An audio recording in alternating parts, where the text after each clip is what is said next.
दोस्तों, एक बार की बात है। पहाड़ी के नीचे बसे एक छोटे से गांव में एक जवान लड़का रहा करता था। वह लड़का उस पूरे गांव में अपने आलस्य और कामचोरी के लिए प्रसिद्ध था। सभी गांववासी उसे आलसी कहकर ही पुकारते थे, क्योंकि वह पूरे दिन एक पेड़ के नीचे बैठा रहता, झपकियां लेता रहता और अपने भविष्य के बारे में अच्छे अच्छे सपने देखता रहता। उसके दिन ऐसे ही आलस्य में गुजर रहे थे।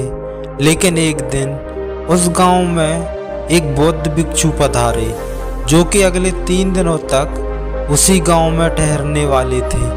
बौद्ध भिक्षु गांव में भिक्षा मांगते, दिन भर लोगों को उपदेश देते और रात्रि में गांव के बाहर बने बौद्ध मठ में विश्राम करते। बौद्ध भिक्षु जब भी भिक्षाटन के लिए जाते और भिक्षा लेकर वापस लौटते, तो वह हर बार उस जवान लड़के को उसी पेड़ के नीचे लेटा हुआ देखते। बौद्ध भिक्षु 2 दिनों तक ये सब देखते रहे और वो समझ गए कि यह लड़का मानसिक आलस्य का गुलाम है। तीसरे दिन जब बौद्ध भिक्षु भिक्षा लेकर वापस लौट रहे थे, तो वह उस लड़के के पास गए, जो कि अभी भी उसी पेड़ के नीचे लेटा हुआ था। भिक्षु ने लड़के से कहा, बेटा, मेरे पास तुम्हारे लिए एक काम है। मैं चाहता हूँ कि तुम पहाड़ी की उस चोटी तक जाओ और वहाँ से मेरे लिए एक पंख लेकर आओ। लड़के ने लेटे लेटे ही अपना सिर पहाड़ी की तरफ घुमाया और उसकी सबसे ऊंची चोटी तक अपनी नज़र दौड़ाई। उसके बाद उसने बौद्ध भिक्षु की तरफ देखा और उपहास उड़ाते हुए कहा, यह असंभव है। मैं उस पहाड़ी की शिखर तक नहीं जा सकता। मैं बहुत आलसी हूँ। बौद्ध भिक्षु ने मुस्कुराते हुए कहा, अरे लेकिन मुझे जिस पंख की तलाश है वो इस पहाड़ी की शिखर में भी नहीं मिलेगा। वो तो इस पहाड़ी की दूसरी तरफ एक गुफा के अंदर मिलेगा, जिसके लिए इस पहाड़ी की शिखर तक चढ़कर दूसरी तरफ नीचे उतरना होगा। लेकिन वह कोई साधारण पंख नहीं है। ऐसा पंख तुमने आज तक कहीं नहीं देखा होगा। वो एक बहुत ही दुर्लभ सुंदर पंख है, जो अपनी रोशनी बिखेरता है। भिक्षु की इन बातों से उस लड़के के अंदर उत्सुकता जागी। उसने आज से पहले ऐसे किसी पंख के बारे में कभी नहीं सुना था और ऐसे रोमांचक सफर के बारे में सोचकर वह अंदर से उत्साहित हो उठा। इसलिए उसने भिक्षु की चुनौती को स्वीकार करने का निश्चय किया और वह पहाड़ी की तरफ चल पड़ा। लेकिन चढ़ाई बहुत लंबी और कठिन थी। जल्दी लड़के का शरीर थकने लगा, सांस फूलने लगी और शरीर से काफी पसीना बहने लगा। लेकिन फिर भी उसने चलना जारी रखा। वो जैसे जैसे ऊपर और ऊपर चढ़ते गया, उसे प्रसन्नता और उत्साह की अनुभूति होने लगी, जिसे उसने आज से पहले कभी महसूस नहीं किया था। जब वह कड़ी मेहनत व लंबे प्रयास के बाद पहाड़ी के शिखर पर पहुंचा, तो वह पूरी तरह से थक चुका था, लेकिन वह बहुत खुश था। उसके अंदर से आत्मसंतुष्टि का एहसास हो रहा था। उसके चेहरे पर योद्धाओं जैसी मुस्कान थी, जैसे उसने कोई युद्ध जीत लिया हो। उसने पहाड़ी के शिखर से नीचे देखा। उसके सामने एक बहुत ही मनमोहक दृश्य था। उसने अपने अंदर एक उपलब्धि की भावना महसूस की, जो उसने आज से पहले कभी नहीं की थी। लेकिन असली चुनौती आगे थी। लड़के को पहाड़ की दूसरी ओर उतरना था और उस गुफा को ढूंढना था, जहां पंख मिलने की बात कही गई थी। नीचे उतरना और भी ज़्यादा मुश्किल व खतरनाक था, क्योंकि ढलान ज़्यादा खड़ी थी और चढ़ाई के समय लड़का कई बार लड़खड़ाया और गिरा भी था, तो वह डर भी उसके अंदर था। लेकिन बौद्ध भिक्षु को पंख लाकर देने के वादे की वजह से वह लगातार आगे बढ़ता रहा। काफ़ी खोज मशक्क़त और कड़ी मेहनत के बाद जब वह अंत में गुफा तक पहुंचा, तो उसने देखा कि पंख वहीं पड़ा हुआ था।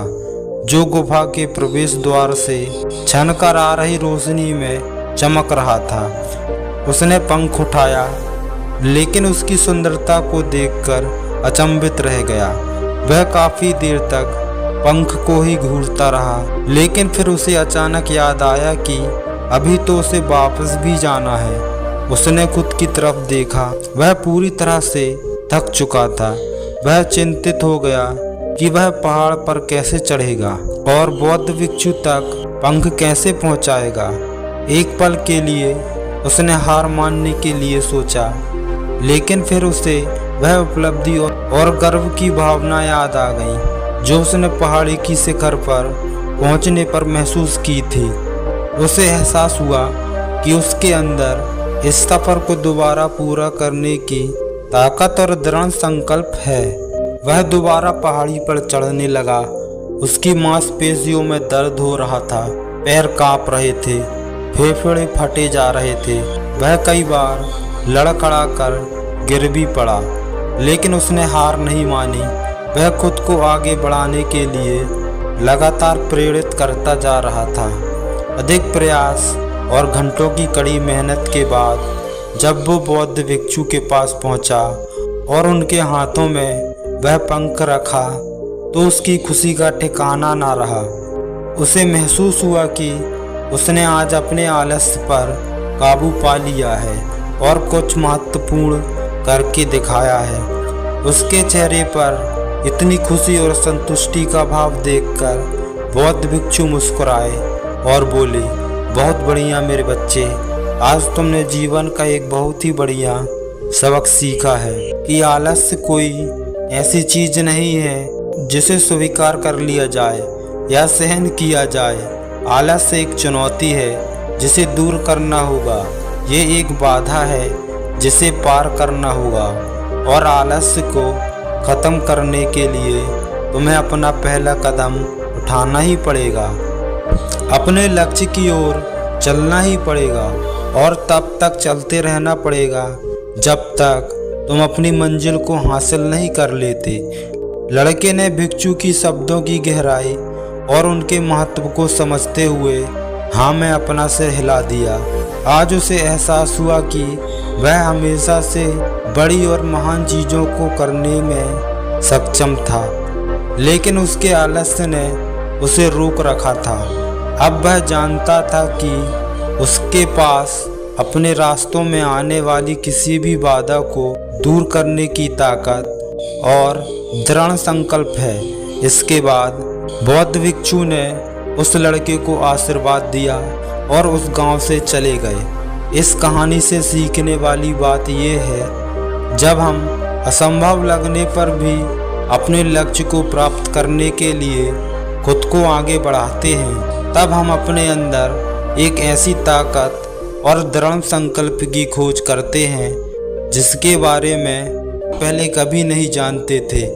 आलस्य पर काबू पाने के लिए हमें खुद को चुनौती देनी चाहिए और बड़े लक्ष्य बनाना चाहिए, फिर चाहे वो लक्ष्य कितने भी मुश्किल क्यों ना हो। हमें लगातार खुद को अपनी शारीरिक और मानसिक सीमाओं से परे ढकेलते रहना चाहिए और असफलताओं व बाधाओं का सामना करने पर भी अंदर से मजबूत बने रहना चाहिए।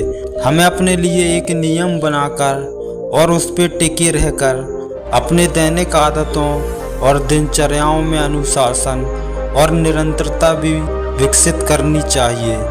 हम कुछ ऐसी अच्छी आदतें बना सकते हैं जो हमें मन ना लगने पर भी ध्यान केंद्रित करने और क्रियाशील बने रहने में मदद करती है।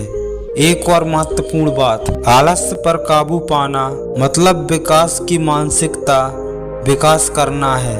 इसका मतलब चुनौतियों और असफलताओं को विकास और सीखने के अवसरों में देखना, ना कि हार मानने के कारणों के रूप में। विकास की मानसिकता को अपनाकर हम असफलता के बारे में अपनी सोच को नया रूप दे सकते हैं और इसका अपने सुधार व सीखने के लिए उपयोग कर सकते हैं।